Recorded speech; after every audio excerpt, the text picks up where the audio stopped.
Madame, Messieurs, pour votre fidélité à notre magazine Femmes en Or. Vous le savez que c'est un magazine qui reçoit pour vous les femmes étoiles, les femmes qui parlent bien, les femmes qui se distinguent dans la société, les femmes qui se démarquent, les femmes étoiles. Et au fil des âges, elles deviennent de référence pour l'humanité.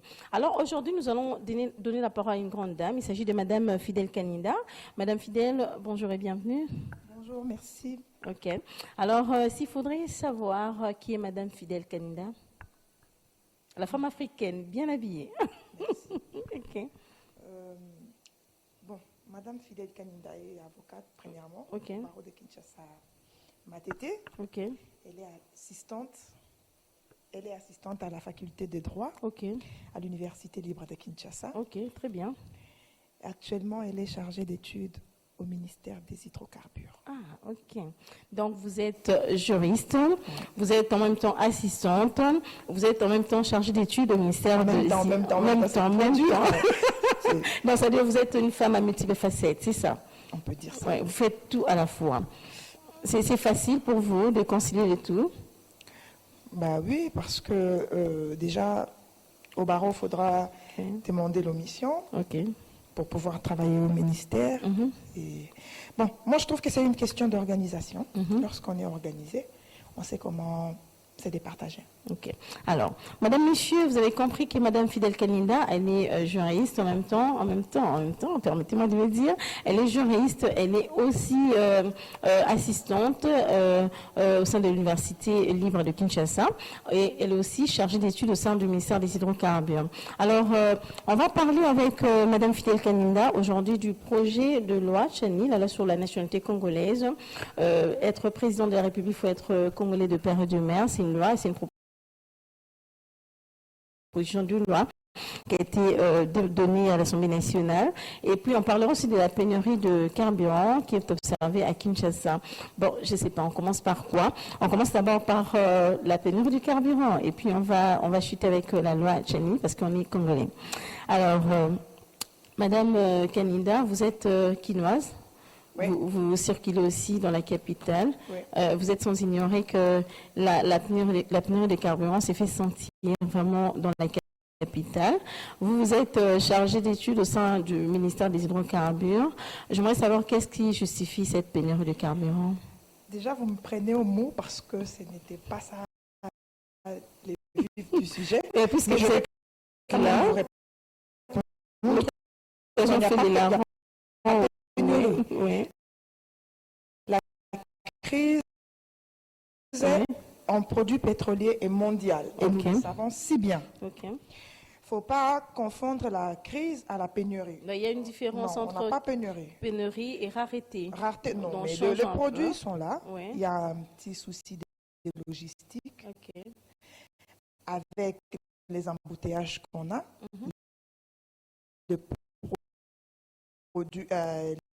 Les véhicules ne sont pas assez pour pouvoir desservir toute la population.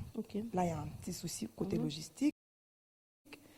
Mais tout en tenant compte de la crise mondiale qui frappe tout le monde, le ministère des hydrocarbures ne cesse d'aménager d'efforts pour que nous puissions avoir de produits à temps, pour qu'il n'y ait pas de rupture de produits. Vous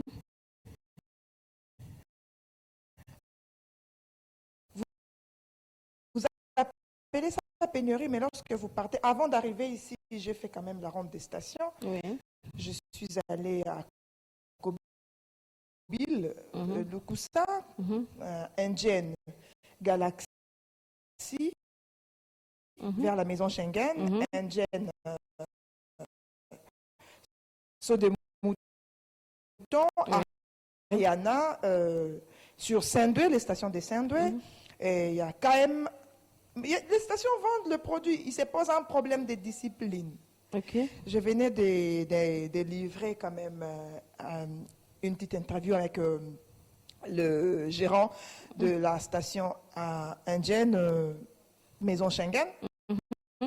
Donc, on peut même arrêter l'émission et vous faire écouter ou vous montrer. Vous verrez que madame n'aimant pas. Les gérants aussi, parce Non, que on veut non, dire ce qui se passe. Les gérants le gérant m'a dit, madame, Oui. il y a un problème. Sortez vous-même, voyez comment les gens sont indisciplinés. Ah, ok. Non, mais pourquoi ils font l'engouement? Respectez-vous, il y a plusieurs stations, départagez-vous. Et vous verrez que les gens seront servis.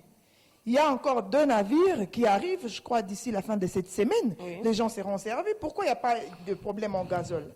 Il y a un problème en carburant. Il n'y a pas un problème. Les gens s'agitent aussi, pour... Non, les gens s'agitent. Ok. Les gens s'agitent alors que le ministre des hydrocarbures travaille là-dessus. Ok. Il n'y a pas pénurie. Allez dans les stations citées, allez à Lupin, dans Indienne Lupin, vous verrez que les gens vendent du carburant. Il y a le produit.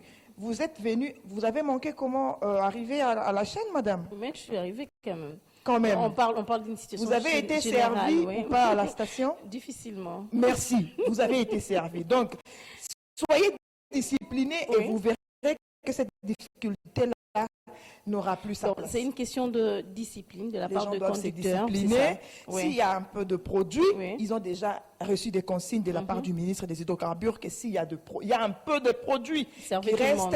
ne Oui. faites pas la rétention de produits, servez tout le monde. Si tout le monde arrive à avoir au moins 10 litres dans son réservoir, il n'y aura pas un problème. Ok. Voilà. Alors, vous avez dit tantôt que le ministre des Hydrocarbures, parlant du gouvernement, a tout le mécanisme en place pour gérer cette crise, pour ne pas parler de la pénurie.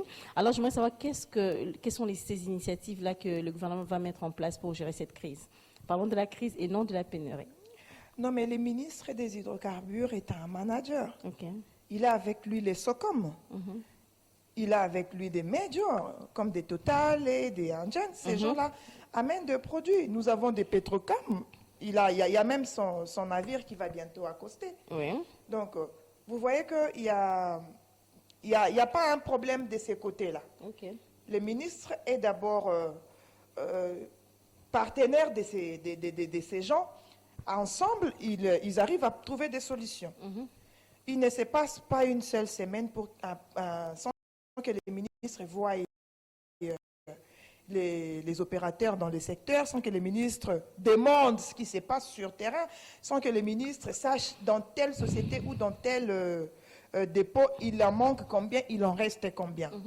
Donc, il y a des réunions de mutualisation, il y a des réunions de certification. Nous avons toutes ces réunions-là pour au moins suivre l'évolution. De très près, ouais. Voilà, Ok. c'est ce que nous faisons. Donc, il y a des initiatives déjà mises en place.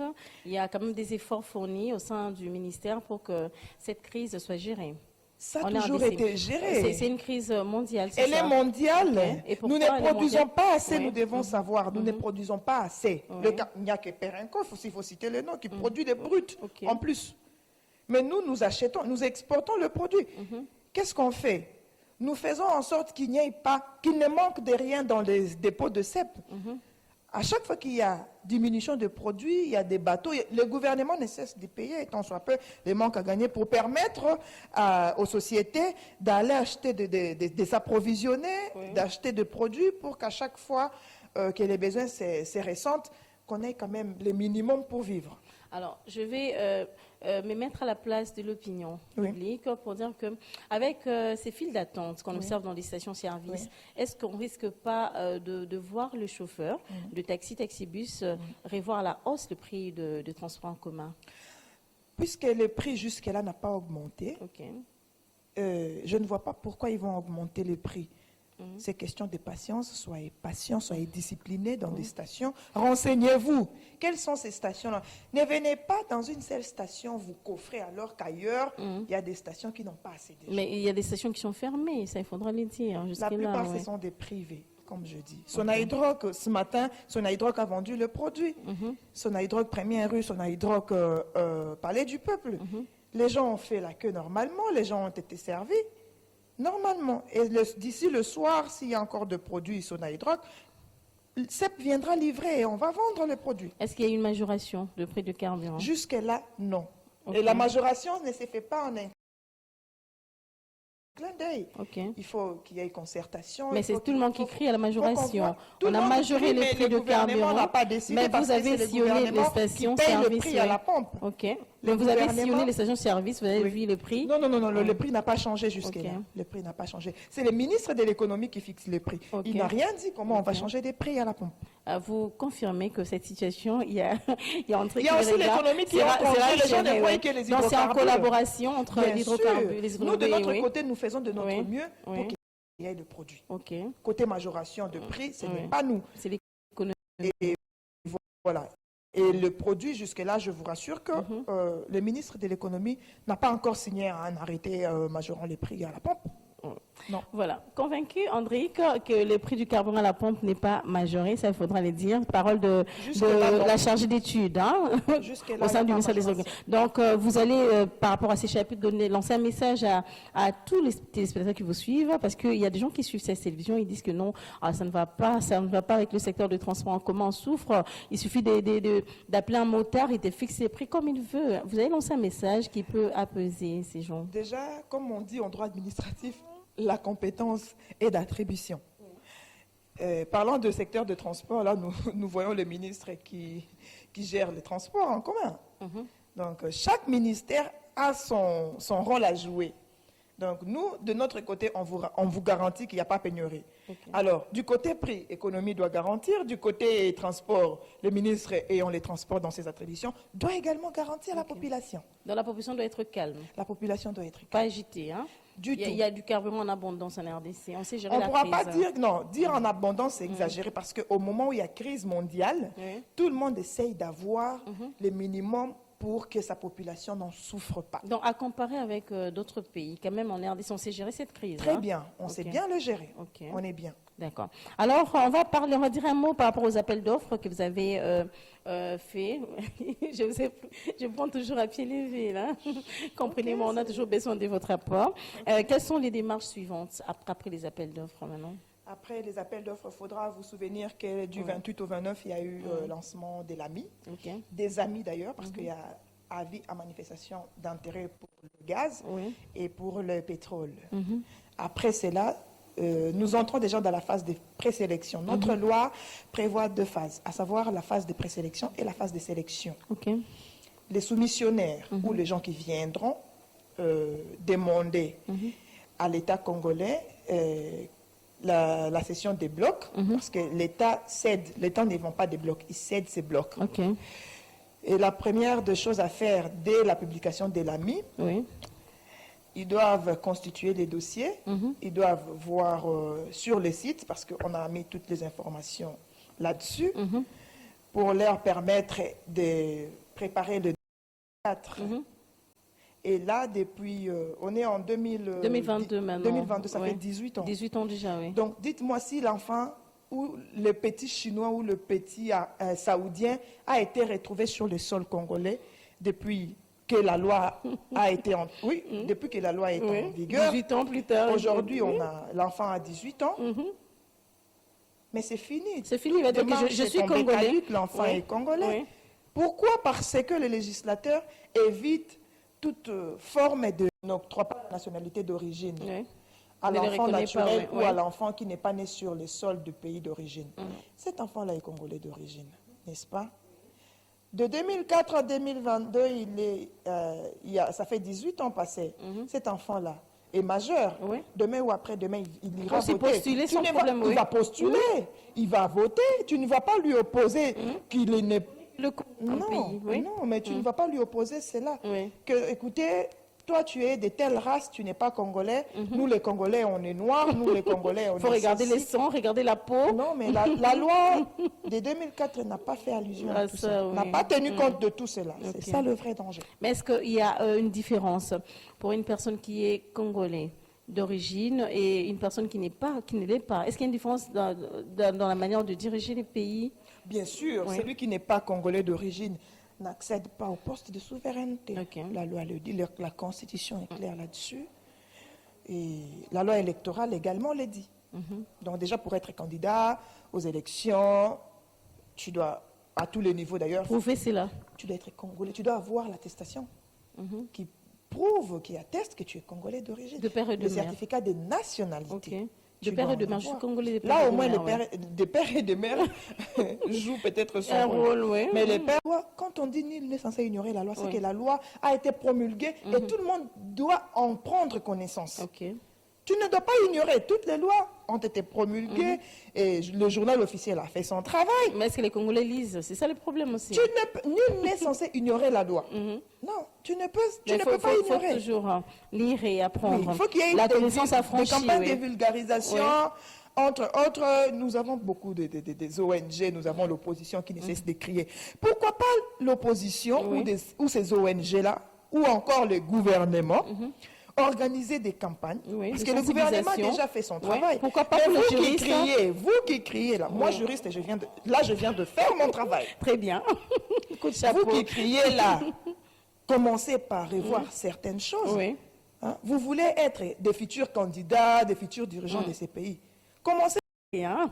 Merci. Et de nous avoir disposé un peu de votre temps. Je vous en prie. N'oubliez pas Oui. d'être discipliné à la station pour être servi. On va Merci vérifier beaucoup. cela. Merci. Voilà, Madame, Messieurs, c'est par ici que nous mettons un terme à ce magazine Femmes en Or. Nous avons eu l'insigne honneur de recevoir pour vous Madame Fidèle Kaninda. Elle est avocate, juriste, elle est assistante à l'Université libre de Kinshasa et puis chargée d'études au sein du ministère des Hydrocarbures. Vous avez suivi son intervention, elle a parlé sur le projet de loi sur la congolité, elle a martelé, elle a expliqué qu'on doit revoir, c'est ça, cette loi. Et puis elle a aussi parlé de la pénurie des carburants. Moi je parle de la pénurie des carburants, elle dit que non, il n'y a pas de pénurie, il y a plutôt la crise. Il faut que les Congolais soient disciplinés parce qu'il y a du carburant dans les différentes stations, services, mais il faut que les Congolais soient moins disciplinés, hein, éviter des embouteillages, des engouements. Ouais. Okay. Je dis merci à l'équipe qui m'a accompagnée ce soir, merci à Andrique, merci à Jean-Pi, merci à Papa Freddy les doyens. Je te dis merci à toi aussi les réalisateurs du Saint-Esprit. On va se retrouver prochainement pour un autre numéro. À très bientôt. Bye bye.